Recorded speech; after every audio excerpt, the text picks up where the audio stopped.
Hello and welcome to AI Market News by LM. Before we begin, please note, this video's audio is automatically generated by NotebookLM, an AI-powered tool. The reference sources used in this summary are listed in the video description. As this content is AI-generated, there may be errors in proper names, pronunciation, or unnatural speech. This video does not provide investment or trading advice. Please make investment decisions at your own discretion. Okay, let's dive in. We've got a whole range of sources covering the global markets for the start of the week, September 29th, 2025. The real mission today is to unpack this core tension we're seeing, how the market is trying to balance this immediate, pretty high-stakes political risk against, well, the ongoing strength and opportunity in U.S. tech. That's absolutely the heart of it right now. I mean, you look at the early market signals, U.S. assets are actually starting the week in positive territory. Right. Which seems almost counterintuitive, doesn't it? Because we have this potential U.S. government shutdown looming less than 2 days away now. So understanding investor sentiment, how people are feeling, is just critical. It's clearly a bit conflicted. Okay, let's break down that conflict, starting with the U.S. equity picture. Because, like you said, the momentum looks strong at first glance. Futures on the Dow Jones are at, what, 0.65%? Yeah, 0.65. And the S&P 500 is also gaining 0.59%. NASDAQ, too, up around 0.44%. So green across the board in the futures market. And it's not just the big names carrying the load, is it? The sources suggest broader participation. That's what's interesting. According to the input sources, about 63.1% of stocks were advancing in that early snapshot. And, technically that health looks pretty solid, too. The S&P 500 is trading above both its 50-day and its 200-day moving averages. Which is usually a pretty bullish sign, suggesting some underlying strength, right? Classically bullish, yeah. Suggests a sustained upward trend, technically speaking. But okay, if the technicals look good and breadth is decent, why are we talking about conflicted sentiment? Where's the nervousness? Well, that's where we need to dig a bit deeper than just the price action. We have to look at sentiment indicators, like the Fear and Greed Index. Right, explain that a bit. So the core idea is simple. Excessive fear can drive prices down, excessive greed drives them up.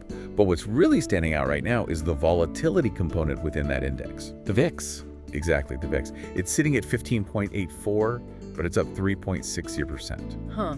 So stocks are up, but the cost of protection, the VIX, is also rising. That seems odd. It's highly unusual. It basically tells us that traders might be adding bullish exposure, but they're simultaneously buying insurance, hedging against a sudden drop.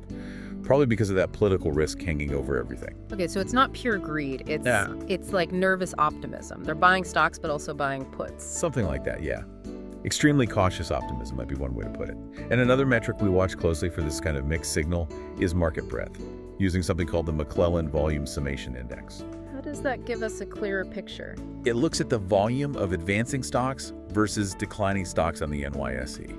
So it tells us if the rally has real power behind it, broad participation across the market, or if it's just a few big stocks pulling the index higher on the thinning volume.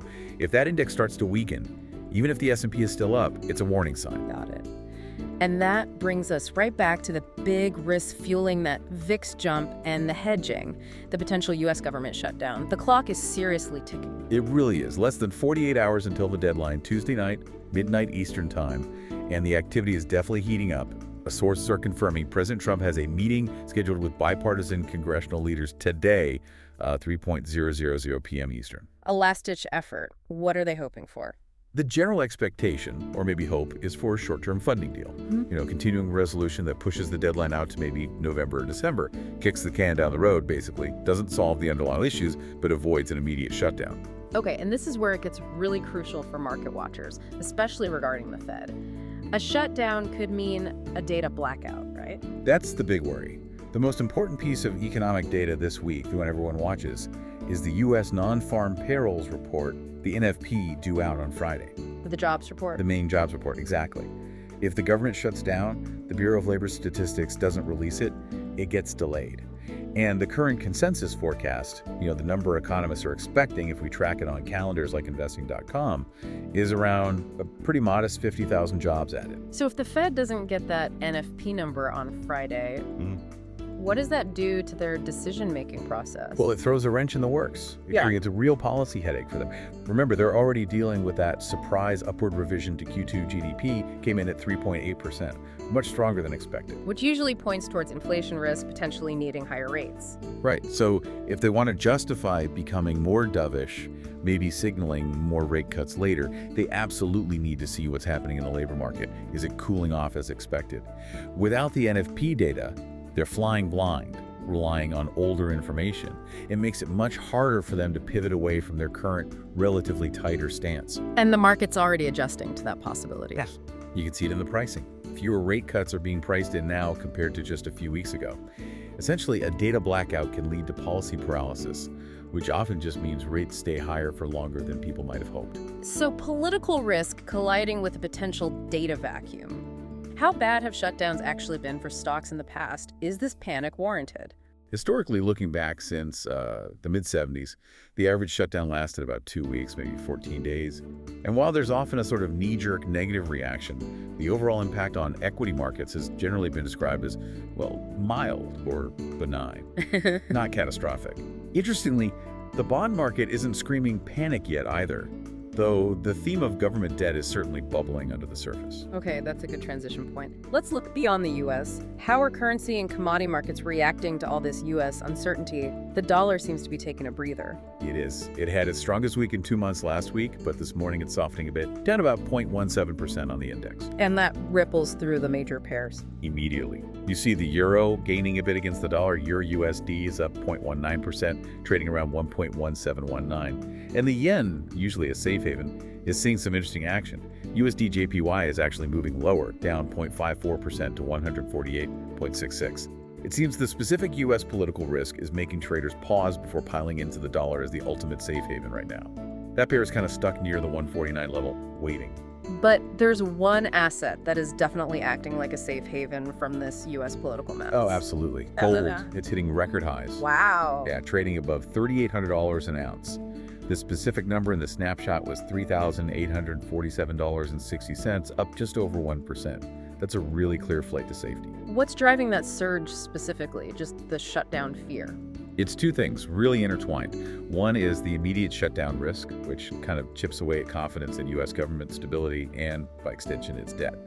The other is the longer-term expectation that eventually, once the Fed does get the data it needs, policy will likely ease, rates will come down, making gold, which doesn't pay interest, relatively more attractive. Interesting. Now contrast that with energy. Crude oil, WTI, is actually down quite a bit, nearly 2%. Why is oil falling if there's all this risk floating around? Geopolitics are still tense. Yeah, it seems the market's focus has shifted quite suddenly in oil.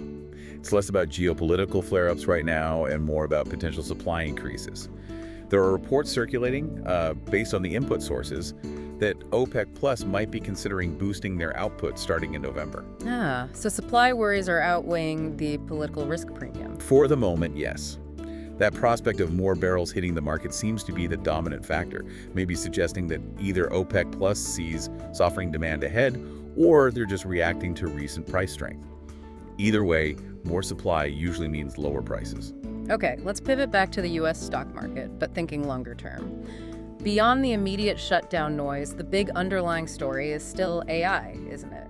Though the conversation seems to be shifting. It really is. That whole Magnificent Seven narrative feels a little dated now. Investors, at least according to some commentaries, are looking more closely at the companies providing the picks and shovels for the AI gold rush. Like who?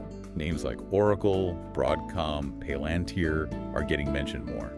Companies that provide essential AI infrastructure, maybe offer different growth angles, or perhaps more reasonable valuations compared to the absolute megacaps. And what's the core argument for why this whole AI-driven rally might still have legs despite valuations? Where's the conviction coming from?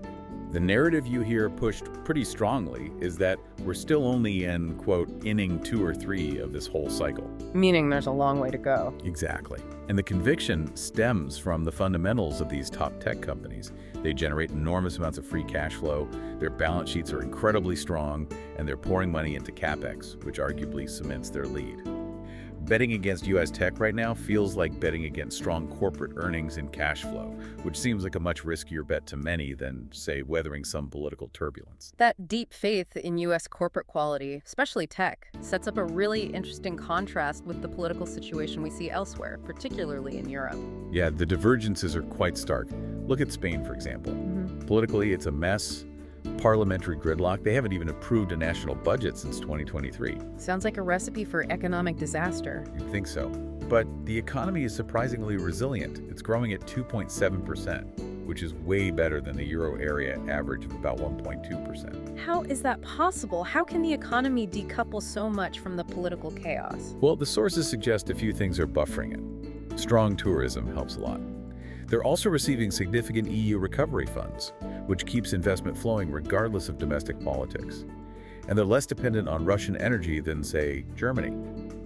That underlying economic strength actually led Moody's and Fitch to upgrade Spain's credit rating last week, despite the political paralysis. Wow. Okay, so fundamentals can sometimes trump politics, but that's not the story in the UK, is it? Their fiscal situation seems much more precarious. Much more. We're seeing real pressure in the UK government bond market, the gilt market. Especially on the long end, the 30-year gilt yields are showing a very noticeable risk premium. Meaning investors are demanding higher returns to hold UK debt because they're worried. Precisely. They see a significant fiscal challenge. This is all happening as the Labour Party conference is going on, and the Chancellor, Rachel Reeves, is facing intense scrutiny over how she plans to fill a projected $35 billion hole in the public finances. Balancing the demands of the bond market for fiscal discipline with the political difficulty of, say, cutting spending is proving very tricky. So this whole discussion really brings us back full circle, doesn't it? To that core conflict we started with. Deep conviction in corporate, especially tech, quality versus this rising unease about sovereign stability and political risk. That's the perfect summary. The key takeaway for us right now is navigating these two incredibly powerful opposing forces. On one hand, you have this almost generational belief in the growth, the cash flow, the fundamental strength of U.S. tech and AI. On the other hand, you have these very real, very immediate systemic risks, the political brinkmanship here in the U.S., the fiscal pressures in the U.K. that are driving volatility higher, sending money into gold, even while the main stock indices manage to climb. It's a real tug-of-war. It really is. And maybe it leaves us with a final thought to chew on this week, drawing from everything we've discussed. We see the perceived safety of U.S. tech cash flows looking increasingly attractive relative to the growing risks around government debt, highlighted by things like the pressure on UK gilts or the rush into gold. So could this period of political instability actually accelerate a more permanent shift in investor trust? A move away from relying solely on sovereign bonds as the ultimate safe asset and towards high-quality, growth-oriented corporate balance sheets. That potential long-term structural shift, where strong corporate fundamentals become the new bedrock of safety, is definitely something worth thinking about.